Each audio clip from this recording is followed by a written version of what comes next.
प्रयच्छति गुरु प्रीतो वैकुंठम योग दुर्लभम। बड़े बड़े योगियों को दुर्लभ जो वैकुंठनाथ हैं, वो प्रसन्नता गुरु की प्रसन्नता से प्राप्त हो जाते हैं। 88,000 सोनकादि ऋषियों ने सूत जी महाराज से प्रश्न किया, कलिकाल में मानव कल्याण कैसे हो, इसका कोई रास्ता बताइए। तब सूत जी महाराज ने कहा, कालव्याल मुखग्रास त्रास निर्णास हेतवे श्रीमद्भागवतम शास्त्रम कलौ कीरेण भाषितम्। इस कलिकाल में व्यक्ति समय रूपी व्याल के मुंह में बैठा है। व्याल कहते हैं सर्प को। समय व्याल है, सर्प है, और उसके मुख में हम आप सब लोग ग्रास बने बैठे हैं। जैसे मुख बंद करेगा हम सबकी मृत्यु निश्चित है, कभी भी हो सकती है। लेकिन मृत्यु हो उससे पहले पहले क्या करें? बोले श्रीमद् भागवतम शास्त्रम कलौ कीरेण भाषितम। यदि भागवत जी का आश्रय लेकर के और भागवत में बताए हुए मार्ग पर वो व्यक्ति कलिकाल में चलने लग जाए तो ये काल रूपी व्याल भी उसका कुछ नहीं बिगाड़ पाएगा। भागवत जी ही एकमात्र ऐसा साधन है जिसके मार्ग पर चल के जहां बताई गई बातों को अनुकरण करके, अनुमोदन करके यदि आप अपना जीवन जीने लग जाओ तो इस कलिकाल में भी भगवत प्राप्ति संभव है। आपको हजारों प्रकल्प बताए जाएं, प्रयास बताए जाएं ठाकुर जी की प्राप्ति के, लेकिन वो श्रीमद् भागवत से अलग हैं, रामचरित्र मानस से अलग हैं, वाल्मीकि रामायण से अलग हैं, हमारे धर्म शास्त्रों से अलग हैं, तो उनके माध्यम से भगवत प्राप्ति निश्चित नहीं है। पर भागवत जी में बताई गई मार्ग, अच्छा इसके पीछे भी एक कारण है, बहुत ध्यान से सुनिएगा। श्रीमद् भागवत के एकादश स्कंद में भगवान कहते हैं, ये वही भगवतः प्रोक्तः उपाया आत्मलब्धये। व्यास मंच पर बैठकर के व्यास जी भागवत जी के जो मार्ग बता रहे हैं मेरे भक्तों को मेरी प्राप्ति के लिए, उस पर जब आप चलने लगते हो तो ठाकुर जी की जिम्मेवारी बन जाती है कि वो आपको मिलें। क्यों? क्योंकि ये मार्ग ठाकुर जी ने ही बनाया है, इस मार्ग का निर्माण ठाकुर जी ने ही किया है। ठाकुर जी वहां स्पष्ट कहते हैं, अंजह पुंसाम विदुषाम वृद्धिम भागवतान हितान। यदि मेरे बताए गए मार्ग पर व्यक्ति चलने लगे, आंख बंद करके भी चलने लगे, तो उससे मेरी प्राप्ति निश्चित होगी। तब किसी ने कहा, यदि आपके बताए गए मार्ग पर चलते चलते कोई गिर गया तो? बोले जब गिरेगा तो गिर करके भी, जब गिरेगा तो उसे उठाने के लिए भी मैं ही जाऊंगा, क्योंकि वो मेरे मार्ग पर चल रहा है। समझ में आई बात की? ऐसे ही पड़पड़ ताली बजा दी है। जैसे आप लोग एक्सप्रेस वे पे जाते हैं तो एक्सप्रेस वे पे जगह जगह टोल नंबर लिखे रहते हैं, टोल फ्री नंबर, और वहां बार बार आपसे कहा जाता है कि भैया पहली बात तो 100 से ऊपर गाड़ी मत चलाना, और बाय चांस चलाओ भी और कहीं दुर्घटनाग्रस्त हो जाओ तो ये नंबर सेव रखना, इस पर तुरंत कॉल करना, तो इमरजेंसी कार आकर के आपको तुरंत सहायता करके लेके जाएगी। ये उनकी जिम्मेवारी है। वो पहले आपको सावधान करेंगे कि इस मार्ग में इन बातों का सावधान, इन बातों की सावधानी। देखो बाहर से मैं भी डिस्टर्ब हो रहा हूं, पर मैं कथा कह रहा हूं ना, आप लोग भी सुनो, मत देखो बार बार, बहुत बढ़िया चल रहा है, मन चलने दो। एक्सप्रेसवे वालों की जिम्मेवारी है कि वहां आई हुई प्रत्येक गाड़ी सही सलामत वहां से नीचे उतरे, अपने गंतव्य पर पहुंचे। बीच में अगर वो दुर्घटनाग्रस्त होती है तो एक्सप्रेसवे के कार्यकर्ता और वहां की गाड़ियों की जिम्मेवारी बनती है कि आपको सही सलामत निकाल करके हॉस्पिटल आदि वो जो भी है लेके जाएं। हम कह रहे हैं दुर्घटना ना भी हो, पंचर हो जाए, तो भी एक्सप्रेसवे वाले ही आते हैं हवा भरने के लिए, आपकी गाड़ी टो करने के लिए। ठीक वैसे ही ये ठाकुर जी का भक्ति पथ वे है, भक्ति पथ वे है। जब तक इस पे नहीं चलना शुरू करते हैं तब तक ठाकुर जी कहते हैं हमारी कोई जिम्मेवारी नहीं, तू चाहे जो कर, चाहे तुम जल तोरई खाओ। जल तोरई जानते हैं? अमी बुझते पारो ना। बंगाल के लोग बताओ, उसको भी जल तोरई बोलते हैं, जल की तोरई है। अब भक्ति पथ वे पर अगर नहीं चल रहे हो, आप चाहे जो खाओ, जो पियो, चाहे जो करो, ठाकुर जी कहते हैं खुद भुगतना, हमसे मत कहना। नरक में सब तुम्हारा हिसाब बराबर होगा, और नरक में होगा बाद में, उससे पहले दुनिया में भी होगा। दुनिया में भी कर्म तुम्हारे आएंगे। लेकिन जब भक्ति पथ पर आप चलने लगते हैं, भक्ति पथ वे पर आप चलने लगते हैं, तो ठाकुर जी की जिम्मेवारी बन जाती है कि आप गिरो ना, और कहीं गिरो तो संभालने के लिए ठाकुर जी ही आएंगे, ठाकुर जी उठाने आएंगे। बस टोल फ्री नंबर अपने पास में रखना। टोल फ्री नंबर बहुत सारे हैं। ओम नमो भगवते वासुदेवाय एक टोल फ्री नंबर, हरे कृष्ण कृष्ण कृष्ण हरे हरे, हरे राम राम राम हरे हरे। दूसरा toll free number, Radhe Krishna Krishna Krishna Radhe Radhe, Radhe Shyam Shyam Shyam Radhe Radhe. तीसरा टोल फ्री नंबर। चौथा, जय जय राधा रमण हरि बोल, जय जय राधा रमण। पांचवा टोल फ्री नंबर। और छठवा टोल फ्री नंबर,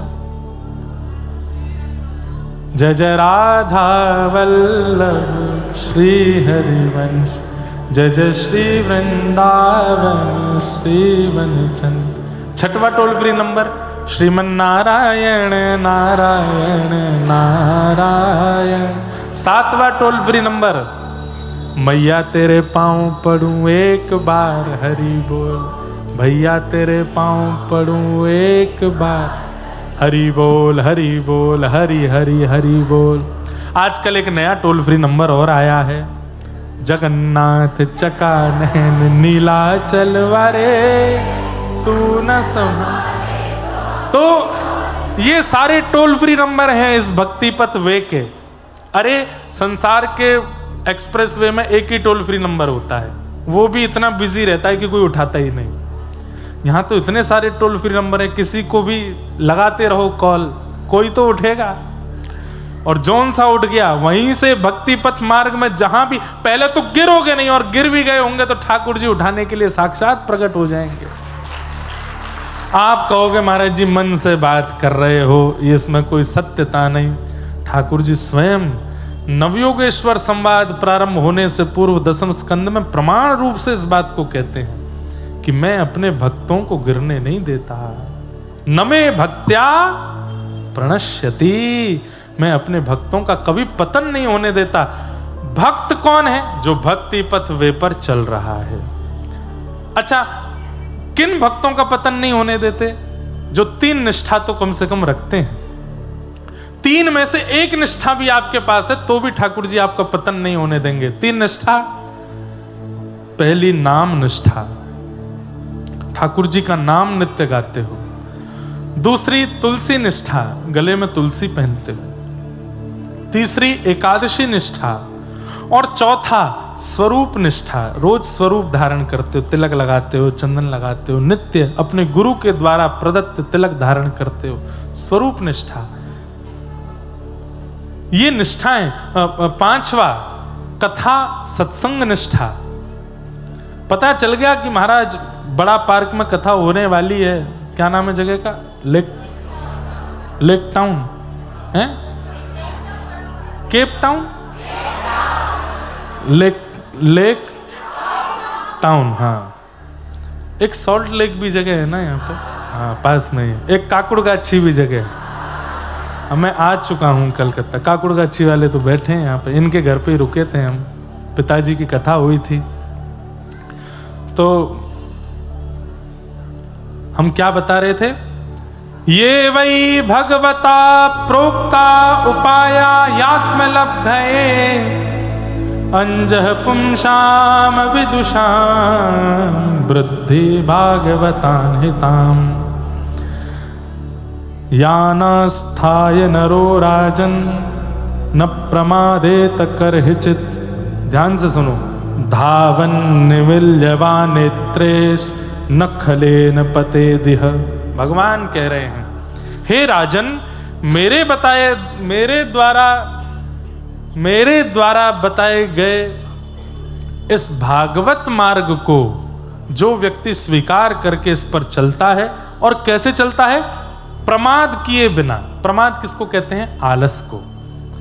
बिना आलस्य किए बिना जब इस मार्ग पर व्यक्ति चलना प्रारंभ करता है, तब भगवान कहते हैं धावन निमिल्यवा नेत्रे नस्खलेन पतेदिह। उसका फिर कभी खलन नहीं होता, वो कभी गिरता नहीं, और कभी गिर भी जाए तो मैं उठाने के लिए आता हूं, मैं उसको बचाने के लिए आता हूं, क्योंकि मेरे मार्ग पर गिरा है। तो भैया, आपने तिलक लगा लिया, आपने कंठी पहन ली, आपने गुरु नाम ले लिया, आप कथा सुनने लगे, आप ठाकुर जी को समर्पित हो गए, तो फिर ठाकुर जी की जिम्मेवारी है कि आप गिरो ना। लेकिन इसका मतलब ये नहीं है कि जानबूझ करके गिरने वाले ही काम करो, कि ठाकुर जी की जिम्मेवारी बन गई अब तो हम गिरेंगे, अब तो आके वो संभालेंगे हमको। जानबूझ करके अगर गिरने का प्रयास करोगे तो ठाकुर जी और जोर से गिरेंगे, ले और गिर, जानबूझ के गिर रहा है। अब भाई, जब कह रखा है कि स्पीड लिमिट 120 है, तुम जानबूझ के वहां पे 170-80 पहुंचा रहे हो, तो फिर ठाकुर जी कहेंगे अब ये इतनी अनीति करोगे तो फिर क्या होगा। इसलिए भैया, इस भक्ति मार्ग पर भागवत जी की जो कथा है, ये कलिकाल में बहुत बड़ा साधन है भगवत प्राप्ति का। बस इसका पालन करो। नारद जी महाराज ने सनत कुमारों से पूछा, भक्ति ज्ञान वैराग्य के युवावस्था पुनः प्राप्त हो, इसके लिए कोई साधन बताइए, क्योंकि ज्ञान वैराग्य वृद्ध हो गए हैं।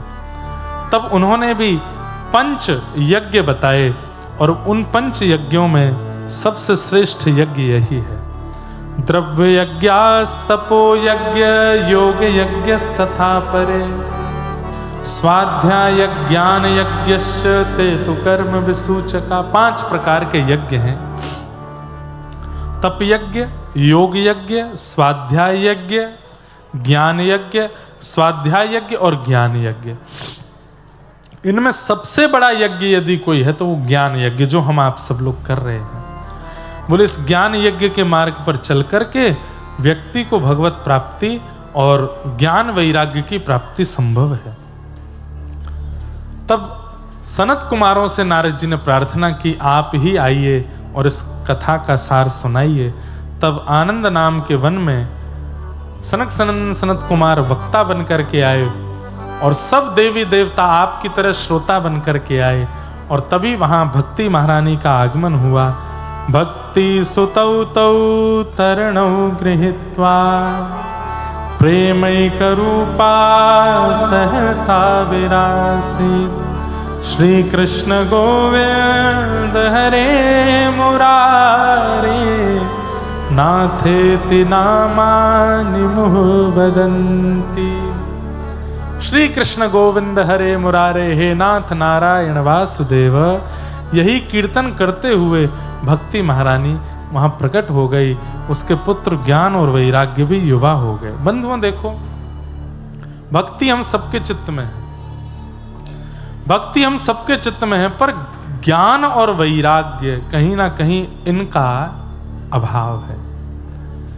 अब बंगाल में भी कई लोग, नौ दुर्गा में क्या सुंदर यहाँ पूजा होते हैं, देवियों के पंडाल बनते हैं, सब कुछ होता है, पर कहीं ना कहीं अब यहाँ की लोग बाग ये कह सकते हैं हमारी आस्था को ठेस पहुंचा रहे हैं, पर यह बात बिल्कुल सत्य है कि जीव हिंसा से कभी कोई मां प्रसन्न नहीं होती।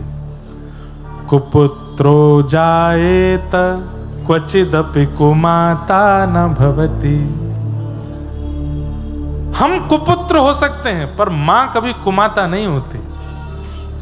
मां को कभी कभी किसी जीव की हिंसा या किसी जीव का बलिदान प्रिय नहीं है, नहीं है, नहीं है। वो मां है।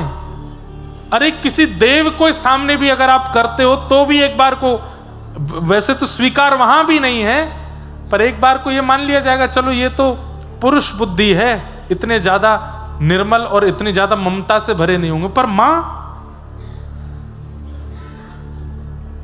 अभी मैं कुछ दिन पहले बड़ोदरा में कथा कर रहा था, तो वहां एक गुजराती काव्य मुझे सुनाया गया, मुझे वो पूरा याद नहीं है, पर उस काव्य में ये बात थी कि ब्रह्मांड में हजारों अक्षर हैं। आज ही के दिन अक्षरों का प्रादुर्भाव हुआ, वसंत पंचमी के दिन। लेकिन इन हजारों अक्षरों में यदि मां शब्द हटा दिया जाए तो बाकी के अक्षरों की कोई वैल्यू नहीं रह जाती है। अगर मां शब्द हटा दिया जाए तो कोई अक्षर इतना बलवान और इतना करुणा से भरा हुआ नहीं है जितना शब्द केवल मां।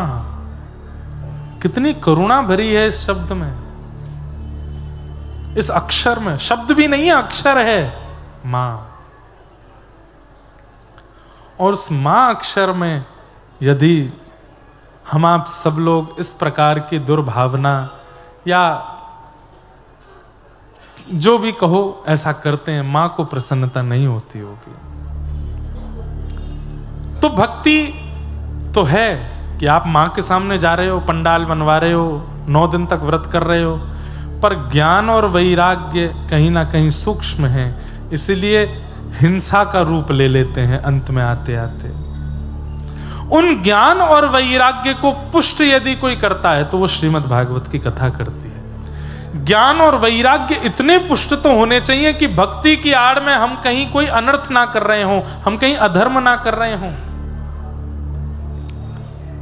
तो ज्ञान और वैराग्य भक्ति से पुष्ट हुए, जैसे ही कथा में आए पुष्ट हो गए। तीनों की पुष्टता देख करके नारद जी प्रसन्न हो गए। नारद जी ने पूछा, महाराज इस कथा को सुनने से कौन कौन से जीव पवित्र होते हैं? बोले सब पवित्र होते हैं। तो बोले क्या माता पिता के साथ द्रोह करने वाले बालक भी कथा सुनने से पवित्र होते हैं? तब यहां पर गोकर्ण गीता सुनाई गई। एक आत्मदेव नाम के ब्राह्मण थे, उनके संतान नहीं थी। आत्महत्या करने के लिए जाने लगे तो एक संत ने समझाया, बोले कि संतान नहीं है तो अच्छी बात है, ठाकुर जी की कृपा से पति पत्नी हो, दोनों भजन करो। ठाकुर जी ने तुमको और कोई जिम्मेवारी नहीं दी। बंधुओं, हमें ऐसा लगता है कि हम धनवान हो गए, ठाकुर जी हम पे बड़े प्रसन्न हैं। हमारा घर बन गया, ठाकुर जी हम पे बड़े प्रसन्न हैं। 10 गाड़ियां आ गई, ठाकुर जी हम पे बड़े प्रसन्न हैं। हमारे बच्चों के बच्चों फुलवारी बढ़ती जा रही है, ठाकुर जी हमसे नहीं। ठाकुर जी ने इतनी जिम्मेवारी दे दी, इतना व्यस्त कर दिया संसार में कि भजन ही नहीं कर पा रहे हो। इतनी चिंताएं दे दी हैं कि ले इतनो तो पे भार डाल दूंगा तो को लगेगा कि मैं प्रसन्न हूं, लेकिन मैं तो को इतने घेरा में घेर दूंगा कि तुम मुंह को याद ही नहीं कर पाएगा। और यही होता है, अति संपन्नता, अति धनवंता, अति संसार में जो मांगा मिल गया, ऐसे लोग भजन नहीं कर पाते। क्यों? अवकाश नहीं है। अवकाश तो तब होगा जब सामान कम होगा। इतना सामान लेकर के जीवन के राह पर चलोगे तो फिर अवकाश कैसे मिले? इसलिए जोरी तोरो दक्षु ने क्यों माया से तो बे एकला चलो रे, एकला चलो, एकला चलो, एकला चलो, एकला चलो। जोरी तोरो दक्षु ने क्यों माया से तो बे एकला चलो। देखो पूरी दुनिया को ज्ञान आप ही लोग दे रहे हो, लेकिन कोई भी एकलो नहीं चल रहा है। एक सूत्र बता रहे हैं, सुन लीजिए ध्यान से। सफर कभी भी करो तो कम से कम 4 लोग जाओ। सफर हमेशा अकेले नहीं करना चाहिए, कम से कम 4 लोग होने चाहिए। आजकल यूथ में एक ट्रेंड चला है, अकेले घूमने जाते हैं। मुझे लगता है ये बहुत डिप्रेसिव होता होगा, हैं? क्या? हाँ, सोलो ट्रिप। मुझे लगता है क्या आनंद आता होगा उसमें। बोले हम बहुत खाक डिस्कवर करते हो आप, कुछ नहीं होता उसमें।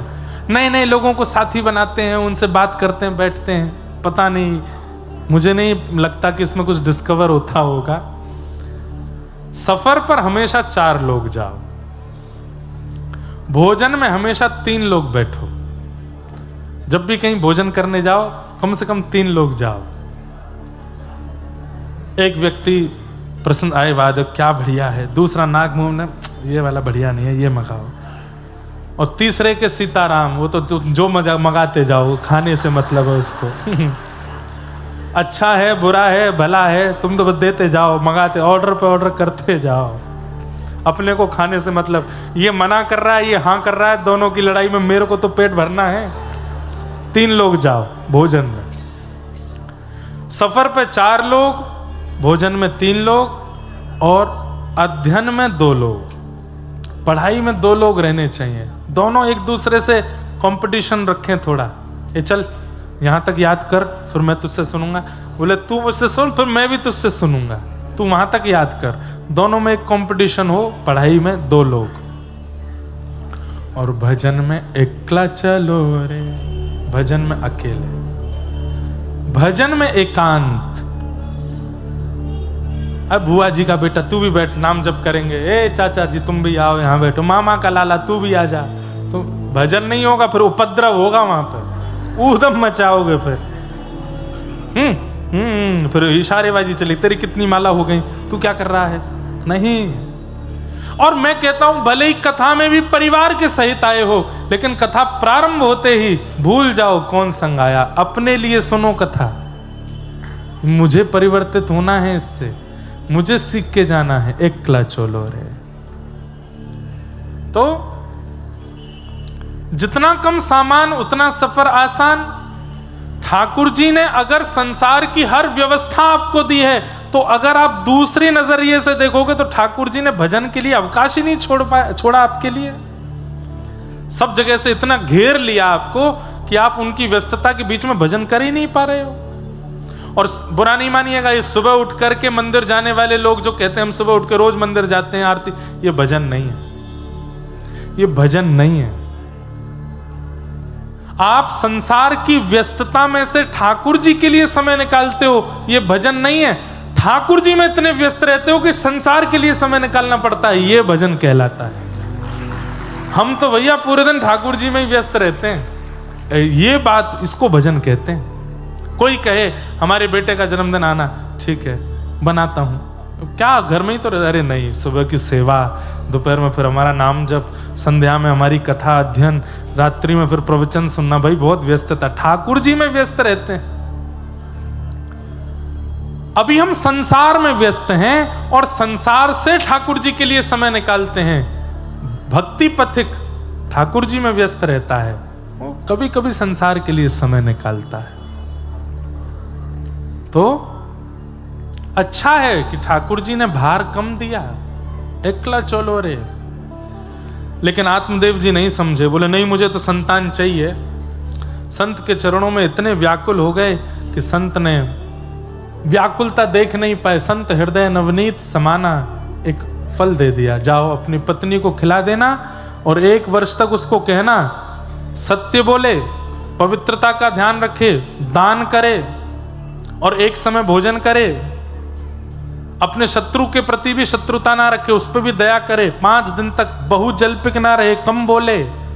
तुम्हारे पत्नी के गर्भ से वैसे तो संतान होने की संभावना नहीं, पर मैंने अपने भजन का फल दिया है, 1 पुत्र होगा, जाओ।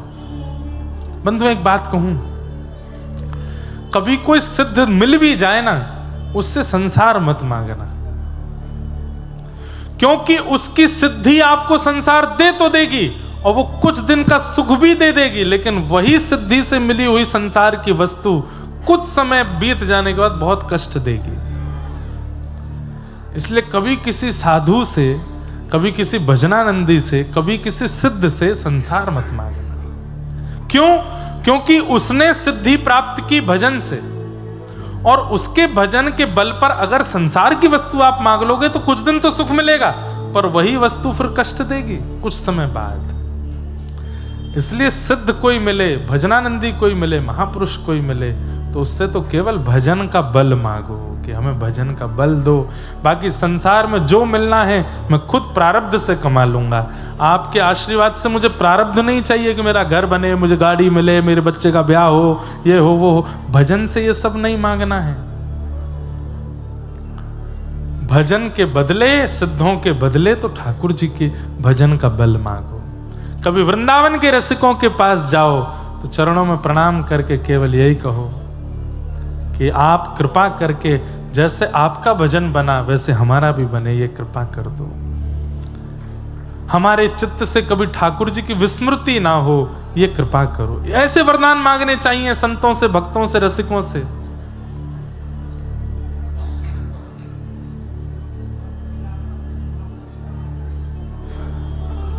तो क्या बता रहा था मैं? हाँ, सिद्धों से, साधुओं से, महात्माओं से, भजनानंदियों से, भक्तों से कभी संसार मत मांगना, नहीं तो पछताओगे बाद में। कुछ समय का सुख तो मिलेगा पर बाद में वो कष्टदायी होगा। धुंधुली को जाकर के आत्मदेव जी ने फल दे दिया, बोले संत ने दिया है, 1 वर्ष के ये नियम है, इनका पालन करो, हमारे यहाँ पुत्र होगा। वो तो धुंधुली, उसने मन में सोचा फल खा, किसी महात्मा ने फल दे दिया, बोले खा लो, इससे संतान होगी। ऐसे ही बोलते हैं महात्मा।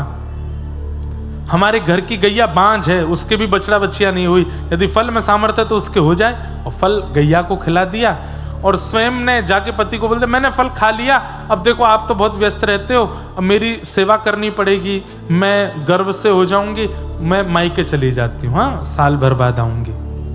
पति बोले ठीक है। साल भर के लिए मायके चली गई। वहां पता चला कि इसकी एक सहेली गर्भवती है, उसको बहुत धन दे दिया।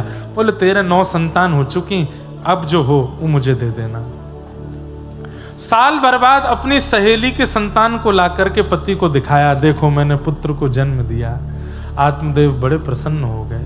देवी इसका नाम हम रखेंगे नारायण। नहीं, मेरा नाम धुंधुली, बेटे का नाम धुंधुकारी, जैसी तुम्हारी इच्छा। और तभी गौशाला में गैया ने भी एक बालक को जन्म दिया और उसका नाम रखा गया गोकर्ण।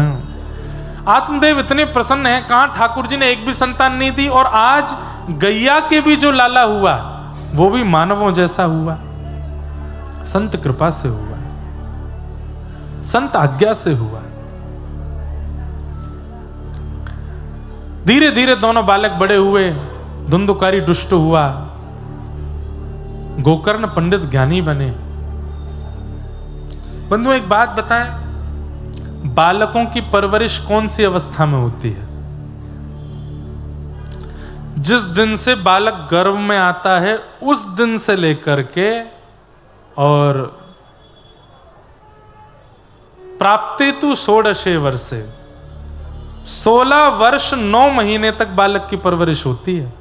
और उसमें भी सबसे ज्यादा 16 वर्ष तो बाद की बात है, 9 महीना जब मातृगर्भ में बालक होता है उस समय मां का चिंतन, उस समय मां का ध्यान, उस समय मां जो खाती है, जो पीती है, जो बोलती है, जो सुनती है, उसका प्रभाव बालक पर बहुत पड़ता है।